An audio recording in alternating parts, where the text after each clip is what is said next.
एक समय की बात है, इंदौर के राजा के राजकुमार का विवाह हुआ। शादी हुई तो राजा ने सभी स्वर्णकारों को बुलाया, इधर आओ, हमारी बहू के लिए बढ़िया बढ़िया गहने बनाओ। सुनो, किसी को रुपया नहीं मिलेगा, बाद में इनाम मिलेगा। और कौन कौन बनाएगा? लगभग 400 स्वर्णकार वहां उपस्थित हुए राज्यसभा में, राजा की सभा में। राजाओं ने हाथ जोड़कर कहा, हुजूर, हमको 1-2 दिन का मौका दिया जाए और हम नाम लिख करके दे देंगे कि कौन बनाएगा गहनों को, जो बढ़िया होगा।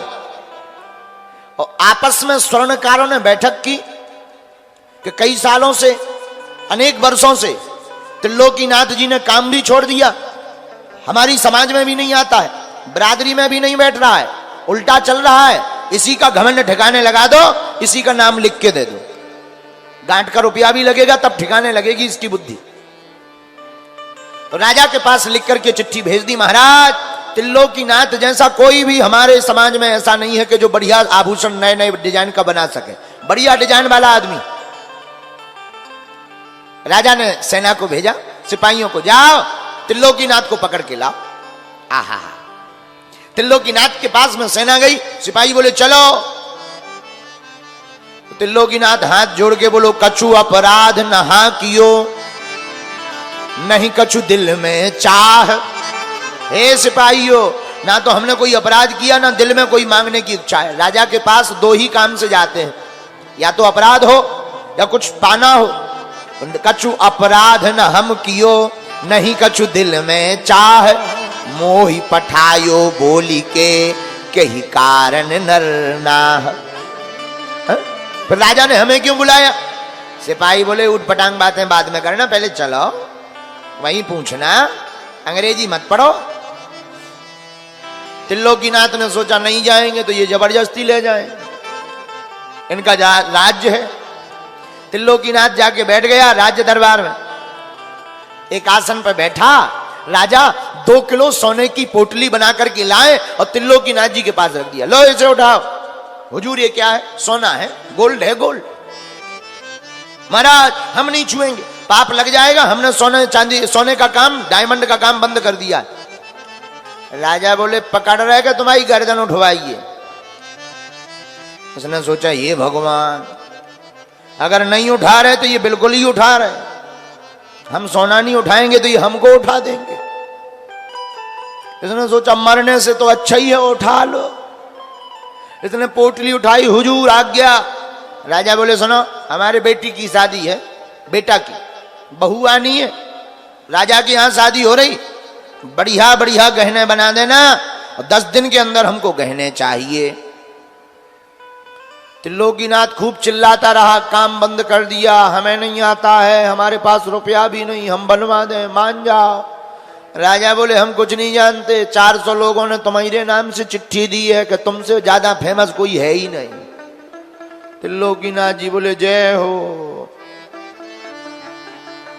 इसने पोटली ली, मरता क्या नहीं करता, सोचा कर ही क्या सकते हैं, पोटली नहीं उठाएंगे तो राजा हमको बिल्कुल ही उठवाएंगे, फिर तो 4 कंधे पड़ जाएंगे। इसने पोटली उठाई, उधा धन तुम्हारो व्यवहार, उधो धन तुम्हारो व्यवहार, अंबन काट बमूर लगावत, चंदन झोकत भार। चंदन झोकत भार, उधो धन तुम्हारो व्यवहार। पोटली ली, त्रिलोकीनाथ घर आए। पत्नी का नाम तारणी देवी। तारणी हंस के बोली, क्या ले आए पोटली में? त्रिलोकीनाथ बोले, प्राण। बोले, प्राण? बोले, प्राण ही ले आए। राजा ने ये सोना दिया है, गहने बनाओ, नहीं बनाओगे तो गर्दन कटवाओ। पत्नी बोली, तुम्हें तो काम ही नहीं आता है, किसी और से बनवा देना। त्रिलोकीनाथ बोले, दाम तो चाहिए तभी होगा काम। 2 किलो सोना है, दाम लगेगा 5000। और उस जमाने में 5,000 बहुत होते थे, कौन देगा?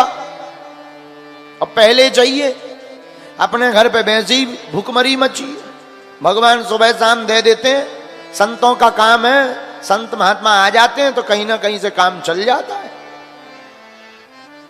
पत्नी बोली क्या करें, घर छोड़ो। सेठ बोले तुम रहो, हम जा रहे। कहां? उस वक्त उज्जैन में कुंभ लगा हुआ था। बोले हम कुंभ में जा रहे, तुम यहीं रहो। आहा, पोटली ली सेठ ने और कुंभ में उज्जैन में आ गए। संतों को प्रणाम किया, मन में विचार किया ये सोना खराब है, कोई गला काट देगा।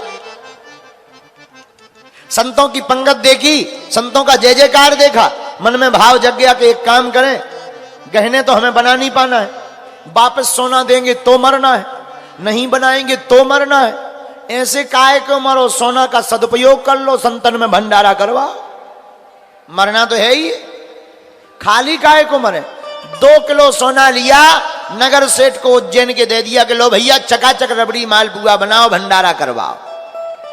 सेठ ने कहा नाम? बोले अब हमारा है ही नहीं, नाम का बता दें। बोले बेनाम है। कोई नाम नहीं, बेनाम। कुछ दिनों में हम होंगे बदनाम। कोई नाम नहीं है, बेनाम है। चले गए सेठ जी। वहां के नगर सेठ ने सोचा कि भाई 2 किलो कोई सोना संतों के भंडारे के लिए दे गया, जरूर कोई महात्मा होगा, महापुरुष होगा। फिर क्या, वहां के साहूकार ने सोने को बेचकर आहा हा बढ़िया चकाचक रबड़ी मालपुआ बनाए, रसगुल्ला बनवाए, पूरी बनवाई और चकाचक संतों को भंडारा करवाने के लिए बैठाया और बुलाया। संत महात्मा बोले सेठ जी नाम बताओ, किसकी जय जयकार करनी है? सेठ जी बोले हमारा होता तो हम नाम बताते, जिनका है वो नाम नहीं बता गए। तो संत बोले किसकी जय जयकार करें? सेठ जी बोले महाराज लक्ष्मी नारायण भगवान की जय जयकार करो। सब महात्मा बोले संतो लक्ष्मी नारायण भगवान की जय हो। इतनी जोर से गर्जना करी कि भगवान तक खबर पहुंच गई लक्ष्मी नारायण के पास। बोले आज तो महात्मा बड़े खुश हैं। महात्माओं ने रसगुल्ला पाए, प्रसाद पाए, चकाचक दक्षिणा ली, मोटा मोटा लिफाफा मिला, महात्मा बड़े खुश हो गए। भैया आज तो रस बरस गया, आनंद हो गया, जय हो लक्ष्मी नारायण की। सेठ जी घर आए, पत्नी तारिणी देवी बोली सोना कहां है? सेठ जी बोले बन रहा है। क्या कहते हैं? कहां बन रहा? कंचन को टूक पड़ो संतन के साचन में। है कंचन मतलब सोना। सेठ जी बोले कंचन को टूक पड़ो संतन के साचन में, भाव भरो आंचन में, ग्रास गलने लगे। भोजन पेट में जा रहा हो सोना का। कंचन को टूक पड़ो संतन के साचन में, भाव भरो आंचन में, ग्रास गलने लगे। कथा की कफनियां करधनिया सुकीर्तन की, कथा की कफनियां करधनिया सुकीर्तन की, पूजन के भूषण विनीत बनने लगे। ज्ञान माही गड़े जड़े जोड़ा सभी सिंगार, हार हरि नाम के सुहाए और हरने लगे। देश नैन देखे नरेश पर पठाए कौन, मौन भून इसके प्रकाश से करने लगे। विनीत दास जी कहते हैं कि सेठ ने अपनी पत्नी को कहा कि तुम चिंता मत करो, सोना तो गल रहा है, आभूषण बन रहा है। और मनी मन सेठ जी बोले संतों के पेट में बन रहा है, गल रहा है, आभूषण बन रहा है संतों के पेट में, क्योंकि भंडारा करवा दिया। बोलो सीताराम। इधर कई दिन बीते, राजा ने खबर भेजी कि भाई शादी का समय नजदीक आ गया, गहने लाओ। सेठ जी ने सोचा कि अब तो मरना ही है, मरे पर खाली क्यों मरे।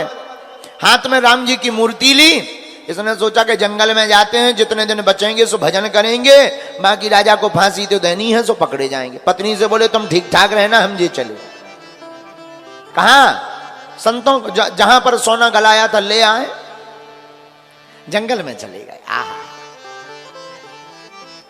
जंगल में जाकर के सेठ जी भगवान के सामने जाकर रोने लगे।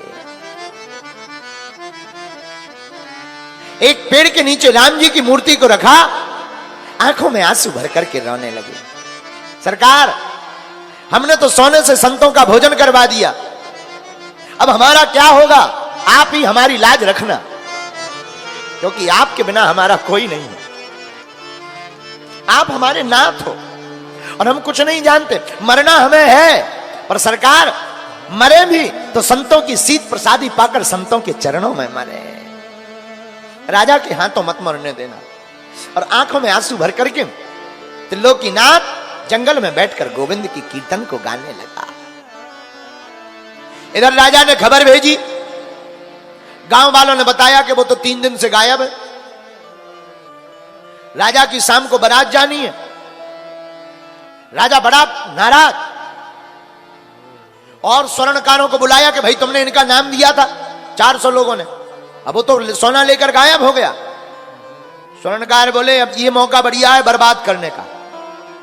तो बाकी स्वर्णकार समाज के बोले महाराज लगता है उसकी 2 किलो सोना देख करके मती मार गई, मती भ्रमित हो गई, महाकंजूस है, बेच दिया होगा, अब नहीं आएगा, भाग गया है। राजा बोले अब तो बड़ी दिक्कत हो गई, बारात जानी है। तो स्वर्णकार बोले महाराज चिंता मत करो। किसी ने कहा हम पायल देते हैं, किसी ने कहा कि हम अंगूठी देते हैं, किसी ने कहा हम चैन देते हैं, अभी काम चला लो, बाद में आके चुका देना। लेकिन महाराज उसको दंड तो मिलना चाहिए। क्या दंड दें? महाराज उसका मकान उसकी पत्नी घर पे है, तोप दगवा दो, तोपों से उड़वा दो उसको।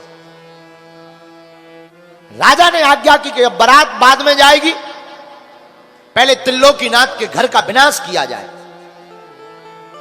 सिपाहियों ने तोप उठाई, तोप में बारूद भरा और 400-500 सिपाही त्रिलोकीनाथ के घर के बाहर तोप लेकर आ गए। आहा, सुनना जरा ध्यान से। आवाज लगाई, तारिणी देवी त्रिलोकीनाथ की पत्नी बाहर आई, भीड़ देख करके हाथ जोड़कर बोली क्या गुनाह हो गया, क्या पाप हो गया और ये तोप लेकर के क्यों आए? सिपाहियों ने कहा तुम्हारा पति है नहीं, हमको 10 दिनों से मूर्ख बना रही और सोना लेकर के भाग गया है, इसलिए तुम्हारे घर को और तुमको तोप में भर करके उड़ाया जाएगा, तोप से उड़ाया जाएगा। तारिणी देवी की आंखों से आंसू आ गए कि पति तो है नहीं, जीवन भर संतों की सेवा की, उसका परिणाम आज हमको ये मिलना है। अंदर आई, दरवाजा बंद करके फूट फूट कर रोने लगी। हे राम, हे संतों, हे रघुनाथ जी, आज पति है नहीं, आज हम हो गए अनाथ। आपका नाम है रघुनाथ, अब आप रघुनाथ होने का भाव प्रस्तुत करिए, हमको आज सनाथ कर दीजिए। आप हैं रघुनाथ, हम अनाथ हैं, अब आप हमको सनाथ कर दीजिए। आंखों में आंसू भर के रोने लगे। उधर त्रिलोकीनाथ जंगल में रो रहा,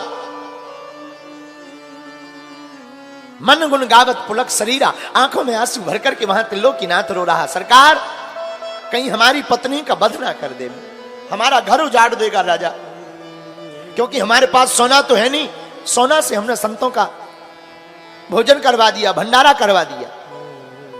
अब जो आपको अच्छा लगे सो करो, हम तो आपकी शरण में, चाहो तो मार दो और चाहो तो तार दो। आहा। इधर भगवान बड़े बेचैन, लक्ष्मी जी ने कहा क्या हुआ? देवी आज हमारे भक्त के ऊपर आफत आ गई है, बिल्कुल कलयुग की घटना बता रहे, हमारे भक्त के ऊपर आफत आ गई, उसने संतों का भंडारा किया, राजा उसको मारना चाहता है। लक्ष्मी जी ने जहां पूरी बात सुनी, तुरंत अपना गहना निकालकर भगवान को पोटली बनाकर दे दिया कि जाओ आप त्रिलोकी का रूप धारण करके राजा के पास चले जाओ। आहा। लक्ष्मी के भूषण लिए लक्ष्मीपति निज हाथ, भक्त त्रिलोकी को धरो भेष, चले बनकर त्रिलोकी। लक्ष्मी जी के आभूषणों को लेकर त्रिलोकी का भेष बनाकर पोटली अपने सिर पर रखकर, और तोप दागने ही वाले थे, आवाज लगाई कौन हो? अरे लोगों ने कहा आ गया आ गया आ गया, त्रिलोकी आ गया। त्रिलोकी ने कहा ये सब झंझट बंद करो, चलो राजा के पास। राजा के पास सभी सिपाही गए, तमाशा देखने वाले लोग कि अगर सोने का गहना नहीं बना करके आया होगा तो मरना है इसको, मरना तो पक्का है। राजा के सामने गया। राजा ने कहा, कहां थे हुजूर? क्षमा करना, जहां पर गहने बन रहे थे थोड़ा काम विस्तृत तरीके से कराया है, थोड़ा लेट हो गए, परंतु सामान बहुत अच्छा है। भगवान ने कहा खोल के दिखा। राजा ने कहा खोल के दिखा। जहां त्रिलोकी ने राजा के सामने महंगे महंगे आभूषण माता लक्ष्मी जी के दिखाए, पूरा अंधेरा जो राज्य में था उन आभूषणों के प्रकाश से प्रकाशमान हो गया और राजा चकाचौंध में पड़ गया।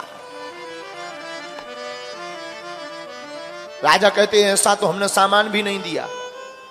तो लोकीनाथ कहते ये सब आपकी सामग्री है, बाद में हिसाब किताब कर लेंगे, अभी जाओ तुम अपने जो है बेटे का विवाह करके आओ। जहां श्रृंगार को देखा तो राजा ने कहा त्रिलोकी हमसे भूल हो गई, अब तुम भी हमारे साथ बारात में चलो। तो भगवान में बारात में त्रिलोकी बनकर गए भक्त के कारण। वहां जब चढ़ाई चढ़ने का समय आया, भगवान ने अपने हाथों से उस बहू को गोद में बैठा करके आभूषण पहनाए। राजा ने कहा तुम ही पहनाओ, ये ऐसे ऐसे आभूषण हैं, हमने कभी देखे नहीं कि ये पहनना कहां चाहिए। महाराज हमारी बिटिया है, वो गोद में बैठाया और पूरे आभूषणों को भगवान ने त्रिलोकी बनकर के उस बहू के पूरे गले में, पूरे शरीर में आभूषणों से भर दिया। जितने और राजा आए थे आज तक ऐसा श्रृंगार नहीं चढ़ा, आज तक ऐसा कोई सामग्री नहीं दे पाया। सब राजा का मान कर रहे, सब राजा की जय जयकार कर रहे। आहा, इधर त्रिलोकी जंगल में बैठा रो रहा था। उसने विचार किया कि हम तो गए नहीं, जरूर हमारी पत्नी को मार दिया होगा, घर को उजाड़ दिया होगा राजा ने। राजा बड़ा दुष्ट है, जाकर के देखूं तो क्या हाल है। उधर क्या देखता कि राजा ने खबर भेजी कि आज त्रिलोकी के कारण हमारा मान बढ़ा, तुरंत इनके मकान बनाने की तैयारी करो। मकान की सुंदर व्यवस्था होने लगी, पहरेदार लग गए, सुंदर व्यवस्थाएं त्रिलोकी के घर पर बढ़ने लगी। त्रिलोकी जब घर आया, पत्नी से पूछता है क्या बात है देवी, बड़ी व्यवस्था हो रही। पत्नी कहती महाराज आप ही तो कुछ देर पहले आए थे। त्रिलोकी कहता हम तो नहीं आए थे, हम तो वन में थे देवी, हम तो डर के मारे छिपे हुए पड़े थे। पत्नी कहती है महाराज आप पोटली लेकर आए, आपने गहने भी दिखाए। त्रिलोकी भागा भागा गया, भगवान वहां बारात के रास्ते से अंतर ध्यान हो गए। राजा को जब पूरी बात पता लगी तो राजा की आंखों से झरझर आंसू बहने लगे कि साक्षात हरि हमारी बहू को गहने पहनाने को आए हैं। धन्य है त्रिलोकी, धन्य है। और महाराज जब बहू को पता लगा कि साक्षात ठाकुर जी ने अपने हाथों से गहने पहनाए हैं, तो उसने गृहस्थ जीवन में प्रवेश नहीं किया, गहनों को लिया और पोटली बनाई और संतों के बीच में लुटाना प्रारंभ कर दिया कि जहां से आए थे वहीं से हमारे सरकार के पास पहुंचा। भैया भक्ति में परीक्षा तो होती है, इस कथा का आशय भक्ति में चिंता तो होती है, लेकिन भक्त से ज्यादा चिंता अपने भक्त की भगवान को।